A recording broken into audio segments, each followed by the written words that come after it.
దేవాలయాలను అడ్డం పెట్టుకొని దేవాలయాలను రాజకీయ కేంద్రాలుగా మార్చి వాళ్ళ ప్లాన్ అంతా దేవాలయాల్ని రాజకీయ కేంద్రాలుగా మార్చాలి, పండగల్ని రాజకీయ ఉత్సవాలుగా మార్చాలనేటువంటి ఒక దుర్బుద్ధితోటి వాళ్ళు వ్యవహారం అంతా కూడా నడుపుతున్నారు.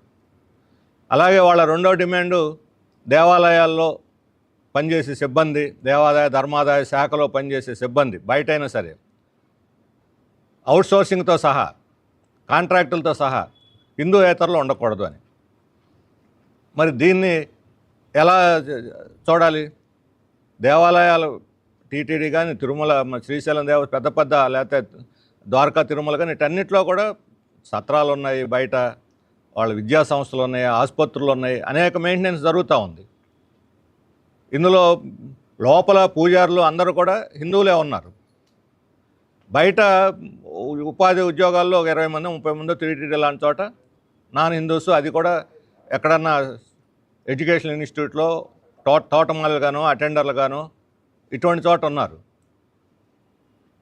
అన్ని విద్యాలయాలు అన్ని ఆసుపత్రులు ఎలా నడుస్తాయో ఈ టీటీడీ లేదా ఇతర దేవాలయాల కింద ఉన్నటువంటి సంస్థలు కూడా అలాగే నడుస్తాయి. అన్నీ కూడా సెక్యులర్ సంస్థలు, చట్టానికి లోబడి నడిచేటువంటి సంస్థలు. దేవాలయాల నిర్వహణ వేరు, ఆ దేవాలయ ట్రస్టుల కింద ఉన్నటువంటి సంస్థలు వేరు, ధర్మాదాయ సంస్థలు ఇవి వేరు, ట్రస్టులు. అవి ట్రస్టుల కింద ట్రస్టుల చట్టం ప్రకారం అవి నడుస్తున్నాయి. ఇప్పుడు ఒక హాస్పిటల్ నడుపుతున్నారు టీటీడీలో, చాలా ప్రసిద్ధిగాంచిన హాస్పిటల్, స్విమ్స్ ఇవన్నీ కూడా వాళ్ళ ఆధ్వర్యంలో నడుస్తున్నాయి. ఇప్పుడు అక్కడ హిందూ డాక్టర్లు మాత్రమే ఉండాలా? ఒక ఎక్స్పర్ట్ అయినటువంటి ఎవరైనా ఆపరేషన్ చేయడానికి ఒక ముస్లిమో క్రైస్తవో లేకపోతే అథీయిస్ట్ వస్తే అనుమతించరా? ఒక పేషెంట్ని, హిందూ పేషెంట్ని అనుమతిస్తారా? ఇతరులను అనుమతించరా? ఈ ఉద్యోగులు హిందువులు మాత్రమే ఉండాలని చెప్పానంటే రేపు పొద్దున అక్కడ స్టూడెంట్స్, కాలేజీల్లో స్టూడెంట్స్ వాళ్ళు ఇతరులు రారా? ఇప్పుడు వేద పాఠశాల ఉంది టీటీడీ ఆధ్వర్యంలో. ఆ వేద పాఠశాలలో హిందువులు మాత్రమే చదవాలంటున్నారు. హిందువులు అంటే ఎవరు? దళితులు కాదా? బీసీలు కాదా? 2003 తర్వాత తిరుపతి వేద పాఠశాలలో ఒక దళితుడైనా చేర్చుకున్నారా? ఒక దళితుడైనా పురోహితుడిగా ట్రైన్ అయ్యారా? అంతకుముందు ఒక ప్రత్యేకమైన సంస్థ ఒకటి తిరుపతి తిరుమల దేవస్థానం శ్వేత అనేటువంటి పేరుతోటి స్టార్ట్ చేసింది 2000s ఆ ప్రాంతంలో. దళిత పూజారులకు ప్రత్యేకంగా ట్రైనింగ్ ఇచ్చి దళిత వాడల్లోని గుళ్ళకి వాళ్ళని నియమించారు, టీటీడీ ఇచ్చిన తర్వాత. 2003 తర్వాత దాన్ని ఎత్తేసారు. ఇప్పుడు ఆ శ్వేతలో లేదు, అసలు సంస్థే లేదు. అంటే దళితులు, బీసీలు వీళ్ళు ఎవరు కూడా పూజారులుగా పనికిరారు, వీళ్ళకి ట్రైనింగ్ ఇవ్వకూడదు అనే కదా ఉద్దేశం. అంటే వేదాలు, ఉపనిషత్తులు ఒక కులం యొక్క హక్కు. అది ఈరోజు దేవాలయాల మీద విశ్వ హిందూ పరిషత్ యొక్క ఆధిపత్యం పోతే భక్తులకే కాదు పురోహితులకు కూడా నష్టం జరుగుద్ది. ఈరోజు 5500 దేవాలయాల్లో పురోహితులకి నెలకి 15,000 చొప్పున ప్రభుత్వం వేతనం ఇస్తున్నది. గతంలో 5,000 ఉండేది, 5,000 10,000 చేశారు, 10ని 15,000 చేశారు. ఇందులో 3,000 ధూప నైవేద్యం కోసం కేటాయిస్తున్నారు. ఇప్పుడు వీళ్ళందరూ వీధుల్లో పడతారు. ఈ 5,500 దేవాలయాల్లో దాదాపు 12,000 మంది పౌరోహితులు ఉన్నారు. వీళ్ళందరూ వీధుల్లో పడతారు. రేపు పొద్దున లోకల్ పెత్తందారులు డబ్బులు ఇస్తే తీసుకొని పూజ చేయాలి, లేకపోతే లేదు. లేదా ధర్మకర్తలు దయ ఉంటే చేయాలి, లేకపోతే లేదు. ఈ ధర్మకర్తల మధ్య కూడా వారసత్వ తగాదాలు, అనేక తగాదాలు ఉన్నాయి చాలా చోట్ల గుళ్ళు, దేవాలయాల్లో. మరి వాళ్ళందరూ పురోహితులందరినీ వీధుల్లోకి నెడతారని చెప్పి మేము అడుగుతున్నాం. అలాగే ఈరోజు వాళ్ళ మూడో డిమాండు దేవాలయాల పరిసరాల్లో హిందూయేతరులు ఎవరు వ్యాపారాలు చేయకూడదంట. అంటే బయట కూడా హిందూయేతరులు అంటే కొబ్బరికాయలు అమ్ముకునే వాళ్ళు ఉండొచ్చు. రేపు పొద్దున కొబ్బరి ఎక్కడి నుంచి వచ్చింది? ఆ కొబ్బరికాయ ఒక ముస్లిం పండించాడా, ఒక క్రైస్తవ పండించాడా, హిందూ పండించాడా, దళితుడు పండించాడా, ఎవరు పండించారు ఎవరికి తెలుసు. అంటే హిందూలు మాత్రమే పండించిన కొబ్బరికాయలే తీసుకురావాలి. ఆర్గానిక్ కొబ్బరికాయలాగా హిందూ కొబ్బరికాయలు కూడా సృష్టిస్తారా వీళ్ళు? లేకపోతే హిందూ అరటిపండ్లు సృష్టిస్తారా? హిందూ ధూపదీప నైవేద్యాలు, ఇప్పుడు సాంబ్రాణి కడ్డీలు మనం వేస్తున్నాం. అత్యధిక భాగం సాంబ్రాణి కడ్డీల చుట్టలో ముస్లిం మహిళలు ఉన్నారు, చాలా చోట్ల ఉపాధి పొందుతున్నారు. వాళ్ళ చేతుల మీదుగా సాంబ్రాణి కడ్డీలు తయారవుతున్నాయి.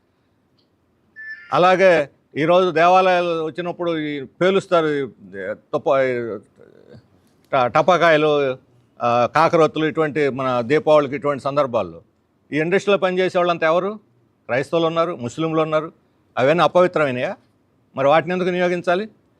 ఈరోజు లేబర్కి కులం లేదు, మతం లేదు, శ్రమకి కులం లేదు, మతం లేదు. అందుకని బయట వ్యాపారాలు చేసుకుంటా ఉంటే కొనేవాళ్ళు ఇష్టం, ఏ షాప్ దగ్గర కొంటారు, కొనేవాళ్ళు ఇష్టం. నువ్వు పెట్టుకోవటానికి లేదు, బయట అంతా నా పెత్తనం అని అంటే ఎక్కడి వరకు పెత్తనం? తిరుపతి తిరుమలలోనా, లేకపోతే కింద తిరుపతి, లేదా చిత్తూరు జిల్లా అంతనా, తిరుపతి జిల్లా అంతనా, ఆంధ్రప్రదేశ్ అంతానా? ప్రతి గొంతుకి సందుకి దేవాలయాలు ఉన్నాయి. ఈరోజు దేవాలయ పరిసరాలు వ్యాపారాలు చేయకూడదంటే ఇక మొత్తం వ్యాపారాలని మూసేయాలి. కొన్ని చోట్ల దేవాలయాలు, మసీదులు, చర్చిలు పక్కపక్కనే ఉన్నాయి. కొన్ని చోట్ల దగ్గరలో. అంటే అప్పుడు దాని పక్కన మసీదులోకి ఎవరు వెళ్ళకూడదు, అక్కడ నమాజ్ చేయకూడదు. రేపు పొద్దున వాటినే కదా చేస్తున్నారు, వివాదాలు చేస్తున్నారు. ఈరోజు ప్రతి మసీదుని వివాదం చేస్తున్నారు, ప్రతి చర్చిని వివాదం చేస్తున్నారు, ప్రతి గుడిని కూడా వివాదం చేస్తున్నారు. గుళ్ళు, చర్చిలు, మసీదులను వివాదం చేసి రాజకీయంగా లబ్ధి పొందాలని వీళ్ళు చూస్తున్నారు. అయోధ్య వివాదం తర్వాత అయోధ్య వివాదానికి మనం పరిమితం కావాలి. అయోధ్య తర్వాత ఏ ఒక్క దేవాలయాన్ని, కాశీ, మధురాతో సహా ఏ ఒక్క దేవాలయాన్ని మనం మళ్ళీ వివాదం చేయొద్దని మోహన్ భాగవత్, ఆర్ఎస్ఎస్ చీఫ్ మోహన్ భాగవత్ స్వయంగా ప్రకటించాడు. కానీ ఆర్ఎస్ఎస్ విశ్వ హిందూ పరిషత్తులు లేవనెత్తూనే ఉన్నారు, ఇప్పటికీ లేవనెత్తూనే ఉన్నారు. 1991 చట్టం ప్రకారం చారిత్రకంగా కట్టిన ఏ దేవాలయం అంటే దేవాలయం, ఆడ మసీదు ఉంటే మసీదు, చర్చి ఉంటే సరి, దేన్ని కూడా కదిలించకూడదు, ఉన్నట్టుగా ఉండాలి అని చట్టం చేసింది. సుప్రీంకోర్టు అయోధ్య తీర్పులో కూడా ఈ చట్టాన్ని సమర్థించింది. మరలా తాజాగా నెల రోజుల క్రితం సుప్రీంకోర్టు ఇచ్చిన తీర్పులో ఈ చట్టాన్ని అమలు జరపాలని కేంద్రాన్ని ఆదేశించింది సుప్రీంకోర్టు. మరి 91 చట్టం ఉంది, ఆ చట్టాన్ని అమలు జరపాలని సుప్రీంకోర్టు తీర్పు ఇచ్చింది. ఇప్పుడు దేవాలయాల్లో, మసీదులను అన్నింటినీ వివాదం చేసేస్తే దాని ఆధారంగా, దాని కేంద్రంగా మొత్తం ప్రజల మధ్య విద్వేషాలు పెంచడం తప్ప ఇంకోటి ఏమైనా ఉందా? చరిత్రను ఎవరు మారుస్తారు? చరిత్రలో జరిగిన తప్పులన్నీ మనం సరిదిద్దామా? చరిత్రలో కట్టడాలు ఈరోజు నాగార్జున సాగర్ కింద, లేకపోతే కృష్ణా డెల్టా కిందనో నీళ్లు రిజర్వాయర్ కోసం మనం చాలా గ్రామాలను ఖాళీ చేస్తున్నాం. ఆ గ్రామాలతో కూడా గుళ్ళు, చర్చిలు, మసీదులు కూడా మనం ఖాళీ చేస్తున్నాం. రేపు పొద్దున ఒక 50 ఏళ్ళ తర్వాత ఎవరన్నా వచ్చి ఈ రిజర్వాయర్లో గుడి ఉంది, ఈ రిజర్వాయర్ని తెంపేసేయాలంటే ఒప్పుకుంటామా? గుళ్ళు మునిగిపోయినాయి కదా, మళ్ళీ మా గుడిని పునరుద్ధరించండి అంటే రిజర్వాయర్ వదిలేస్తామా? ఓ పరిశ్రమ కింద ఎన్ని దేవాలయాలు ఎత్తేయటం లేదు?